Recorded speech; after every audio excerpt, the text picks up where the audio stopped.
오미크론으로 코로나 확진자가 하루 20만 명에 육박하고 있습니다.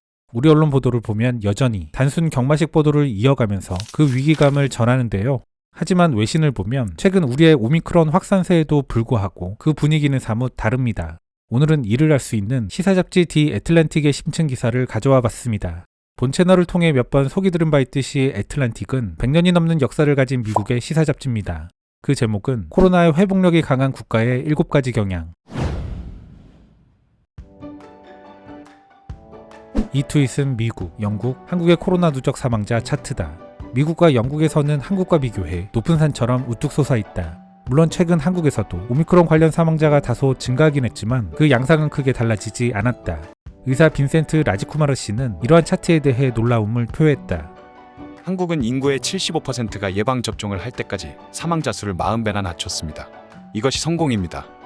그런데 성공이라는 말보다도 한국에 더 적절한 단어는 회복 탄력성일 것이다. 국가적 능력은 바로 방해를 받는다 해도 빠르게 되돌아오는 힘, 바로 이 회복력을 중심으로 봐야 한다.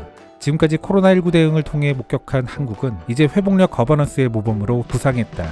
물론 한국이 이 기간 동안 세계에서 유일한 회복력을 입증한 것은 아니다. 다른 눈에 띄는 국가로는 뉴질랜드와 몇몇 북유럽 국가들이 있다. 그러나 한국은 반복적으로 바이러스의 확산을 억제하고 사망자를 낮은 수준으로 유지했을 뿐만 아니라 완전한 잠금을 설정하지 않은 점에서 이례적이다.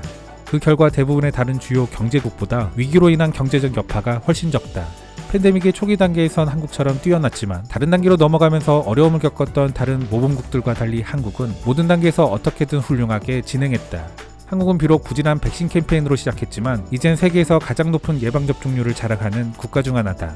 한국은 또한 다른 나라에 전염병 관련 지원을 제공하고 민주주의가 코로나19와 어떻게 싸워야 하는지에 대한 널리 인식되는 모델로 자리매김한다.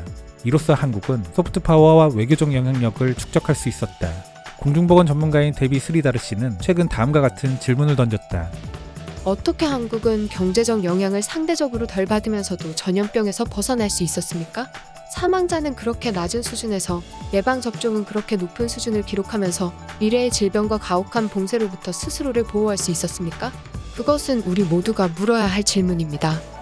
그렇다면 다른 나라들이 한국의 성취로부터 배워야 할 광범위한 교훈은 어떤 것일까?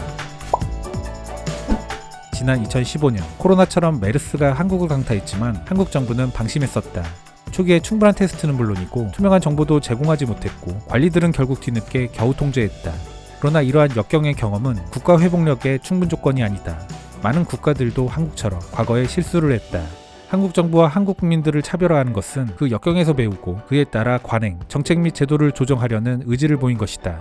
신속하고 광범위하게 접근할 수 있는 테스트, 정교한 접촉 추적 기술, 심각한 사례의 격리와 같은 실질적이고 유효한 조치를 취했다. 이런 한국의 플레이북은 과거를 반추하며 개발된 새로운 법안, 정부의 기반 시설에서 나왔다. 예를 들어 한국 정부는 메르스 이후 개혁의 일환으로 데이터 수집 방법과 의료 및 실험실 시설을 강화했다. 질병관리본부에는 이러한 권한을 부여했다. 우선순위가 높은 전염병을 식별하고 개인보호 장비 및 기타 의료 필수품을 비축하며 전국에 보급 계획을 세우고 훈련까지도 실시했다.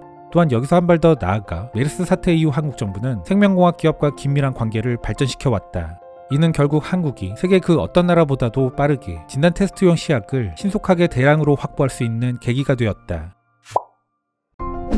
유럽연합과 OECD 29개국을 조사한 베르테스만 재단의 12월 연구에 따르면 한국은 코로나 발병 초기부터 과학 및 사회경제적 전문성을 바탕으로 공중보건에 적극 개입해왔다. 전문가의 조언을 새로운 정책에 신속하게 성공적으로 통합하거나 기존 정책을 조정할 수 있는 국가는 위기에 더 잘 대응하는 경향이 있다. 한국의 전반적인 코로나 전략은 이러한 전문성에 대한 존중에서 형성되었다. 공중보건 전문가인 스리다르 씨가 주장한 바와 같이 한국이 단기적으로 최대 억제에 집중한 것은 유효했다. 이는 2020년의 백신 개발과 승인, 2021년의 치료제 개발을 통해 과학자들이 지속가능한 위기 탈출구를 찾는 시간을 벌어줬기 때문이다. 탄력성은 가변적인 현실에 대해 조기에 그리고 단호하게 대응하는 정부에 달려있다. 디킨 대학의 그로스만은 정책 및 의사결정을 위한 가이드로 데이터 추적에 대한 약속이 필요하다고 말했다. 조기경보 신호를 감지하는 수단으로 다양한 종류의 전염병 관련 데이터를 신속하게 수집하고 분석할 수 있도록 하는 첨단 접촉 추적 시스템. 한국은 이를 포함한 첨단 데이터 인프라를 보유하고 있다. 당국은 이를 통해 정부 정책의 효과를 과학적으로 평가할 수도 있었다. 베르테스만 재단의 연구에 따르면 한국은 정책의 효과를 정기적으로 검토하고 빠르게 변화하는 상황이나 새로운 지식에 지속적으로 적용하는 데 성공한 몇 안 되는 국가 중 하나였다. 그 성과를 과소평가해선 안 된다. 베르텔스만 재단의 거버넌스 전문가이자 보고서의 공동저자인 크리스토퍼 실러 씨는 다음과 같이 말한다. 위기의 기간 중 실시간 학습은 대다수 국가에서 매우 어렵습니다. 하지만 한국은 예외일 수 있습니다. 뉴질랜드는 팬데믹 기간 동안 위기 커뮤니케이션 분야에서 세계에서 가장 빛나는 스타였다. 하지만 이 영역에서도 한국이 두각을 나타내고 있으며 일관된 전략을 국민에게 전달하고 있다. 지난 2020년 1월 30일 한국에서 확인된 코로나 사례가 불과 5건에 불과했을 때 그 당시에도 한국 정부는 공중보건 당국자들과 함께 하루에 2번 언론 브리핑을 시작했다. 발병 상황과 대응 조치에 대한 데이터가 담긴 보도자료와 웹 리소스를 신속하게 발행하고 모바일 친화적인 비상경보 시스템을 배포했다. 24시간 코로나 핫라인도 구축했으며 감염 예방 조치에 대한 인포그래픽을 배포했다. 여기에서도 과거 경험에서 습득한 지식을 준수하는 것이 핵심이었다. 신종플루와 메르스 발병의 교훈을 바탕으로 만들어진 이 나라의 감염병 통제 및 예방법 중 하나는 대중의 알 권리를 충족시키는 것이다. 베르텔스만 재단의 한국 전문가인 토마스 칼리노프스키 씨는 이에 대해 다음과 같이 설명한다. 한국 정부는 정부의 행동과 계획을 대대적으로 공개했습니다. 그들은 코로나19 초기 마스크 부족 등 국민적 불만을 높일 수 있는 어려움에 대해서도 투명하게 공개했습니다. 이는 결과적으로 시민들의 신뢰를 회복시켰고 바이러스의 확산을 방지하기 위한 공동 노력에 참여하도록 대중을 독려하게 된다. 이러한 투명성은 또 다른 효과를 가져온다. 예를 들어 정부 데이터가 숨김없이 공개됨으로써 민간 분야 한국인들은 상점의 마스크 재고나 바이러스 전파 경로를 추적하기 위해 모바일 앱과 웹사이트를 스스로 개발하게 된다. 이러한 자연스러운 참여는 한국의 회복력을 높이는 데 도움이 되었다. 정치학자 프란시스 후카야마 씨는 지난 2020년 애틀랜틱에 기고하면서 팬데믹에 대한 국가적 성과에서 가장 중요한 요소로 다음을 꼽았다.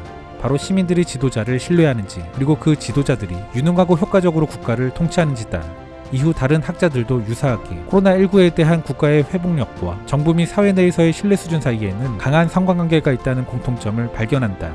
177개 국가와 지역을 대상으로 한 연구에 따르면 신뢰 지표에서 한국과 동일하다면 75%에 달하는 국가들에서 첫 21개월 동안 코로나 발병이 40% 감소했을 것이다. 그런데 아이러니한 점은 한국 대중은 정부에 대한 강한 신뢰를 보내는 국가가 아니다. 그럼에도 불구하고 한국 대중은 일반적으로 정부의 팬데믹 지침을 기꺼이 따르고 있다. 이는 아마도 한국의 코로나 대응이 대체로 전문가 주도적이고 비정치적이기 때문일 것이다. 한국인들은 또한 임명되거나 선출된 공무원보다 성과와 책임 평가 문화가 강한 공무원을 더 신뢰하는 경향이 있다. 또한 베르텔스만 재단의 연구에 따르면 한국의 시스템은 중앙 집중식이지만 지방의 목소리도 반영하는 등 유연한 모습을 보였다. 국무총리를 수장으로 한 2020년 2월에 설치된 중앙재난안전대책본부는 대유행의 급성장기에 매일매일 고위급 회의를 열어 중앙부처와 17개 도 및 주요 도시의 재난 대응을 조율했다. 코로나19에 대해 가장 회복력이 높은 또 다른 국가는 뉴질랜드, 북유럽 국가와 같은 강소국이었다는 점을 감안하면 한국은 이례적이다. 작년 호주 로이 연구소가 실시한 전염병에 대한 116개국의 대응에 대한 연구에 따르면 인구가 1000만 명 미만인 국가는 대부분의 국가보다 민첩한 것으로 판명되었다.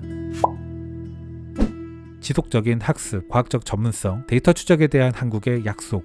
이는 자국의 성과에 대한 평가뿐만 아니라 동일한 문제를 해결하기 위해 씨름하고 있는 다른 국가의 통찰력을 이해하는 데까지 확대되었다. 그로스만은 설명한다. 회복력이 있는 국가는 혼자 해결하지 않습니다.